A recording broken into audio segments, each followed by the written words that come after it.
Five-star quarterback Jared Curtis just decommitted from the Georgia Bulldogs, and he is signing with the Vanderbilt Commodores. I did not see this one coming. I know that Tom Loy, I know that Steve Wilfong even crystal balled him to flip to Vanderbilt, and I just did not believe it until I actually saw it on my screen. I thought this was some kind of conspiracy to sell more On3 website subscriptions, but he actually commits and signs with the Vanderbilt Commodores. This is a big-time get for Vanderbilt, and of course a big-time loss for Georgia. You're going to see their fans kind of downplaying it, I think, on social media. Make no mistake, this was a big guy for Georgia to sign because they haven't really entertained any other quarterbacks in this 2026 class. They haven't even really talked to anybody in 2027. This was their guy this year to kind of replace Gunnar Stockton after a year. This is the big get for Vanderbilt as well, keeping the local talent local. And then this is kind of how you start elevating yourself as a program. Obviously, Vanderbilt, school with a lot of resources, just doesn't really have the football tradition that the other teams across the SEC does. This is how you start getting on their levels, these big-time commitments. And we'll talk about what he's going to do for Vanderbilt in a little bit, but I want to talk first about the evaluation. This is a guy that we've been talking about on this channel since his sophomore season, and you watched the sophomore film at Nashville Christian, you just got blown away by the arm strength for a dude that was still 15 or 16 at that time, and his arm just has continued to get stronger throughout his high school football career. So that's really the trait that's going to be connected to Jared Curtis, and that's what you really get excited. That's why he's the number one prospect in the entire country regardless of position, according to some recruiting websites, and that's why he's pretty much a consensus 5-star, is because of that arm strength. Not only the best arm, in my opinion, in the 2026 cycle, probably in the past 2 or 3 cycles from what I've seen, just the way that he can not only push the ball down the field, that's a big thing. You'll watch some of these off-platform throws where he'll just be rolling out to his left, and without his feet planted, he's just going to rip like a 40-50-yard throw downfield. That's really exciting, don't get me wrong, but I think the throws that are going to really impact him going forward and make him an effective college football player going forward are the shorter throws. You'll see the 3-yard outs, the 4-yard outs. They're just ripped. He just rips these shorter throws and they get to their receiver in a hurry. I've watched a lot of Jared Curtis, full games, and there's a lot of drops that happen at the high school level because of how fast he rips it. And to me, when you get to Vanderbilt, you're going to be dealing with better receivers, that kind of stuff. That's a really good thing, just how fast the ball gets to his wide receivers. That's going to help him a lot. And we'll talk about that in a little bit. Then his frame as well, 6'3 and a half, 225. He is a big football player. I really feel good about this dude as a pocket passer going forward. He's a really good athlete. You can see that on the high school film.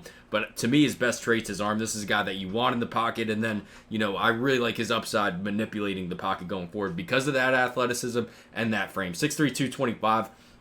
He's going to be able to withstand a lot of pressure, and I think that frame also is going to help him stay healthy going forward just because of how big of a football player he is. And then he has that athleticism to step up in the pocket, manipulate around it, and also, I think from time to time, give you some long runs at the next level. And you see in the high school film the way that he just kind of runs around all over the defense.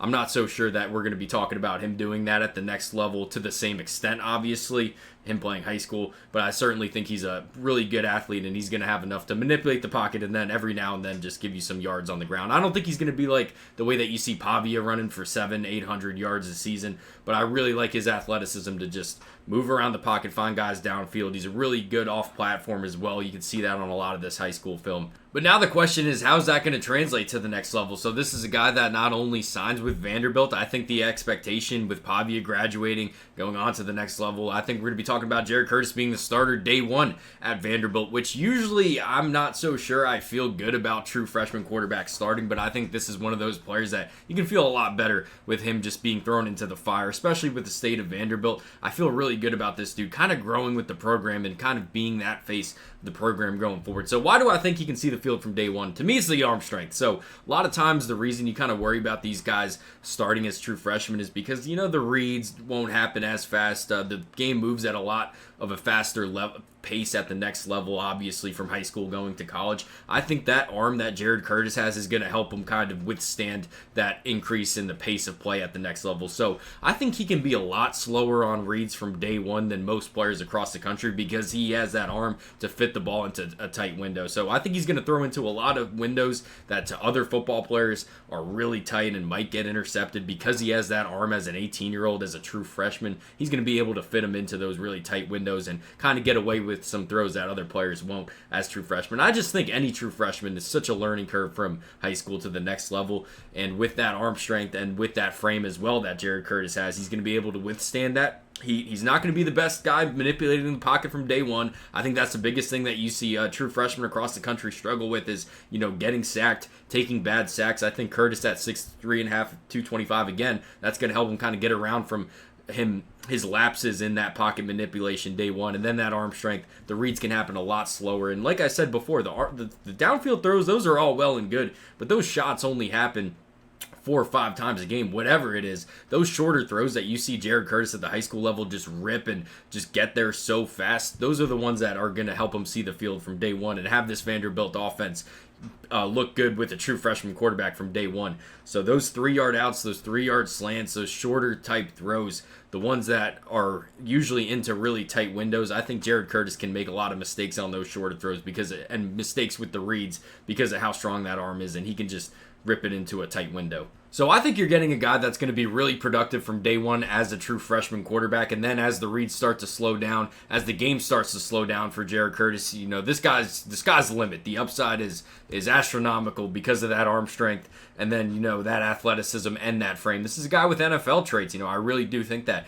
if the game just continues to slow down the way it has for Jared Curtis, if the right things happen for him, I do think that this dude has the talent to be an NFL quarterback at some point. And the name that got thrown around with him a lot, the comparison, was Matt Stafford. I think that really happened because of the Georgia connection that existed before. But I can kind of see it, arm strength wise, I can understand why that's a name that comes to you.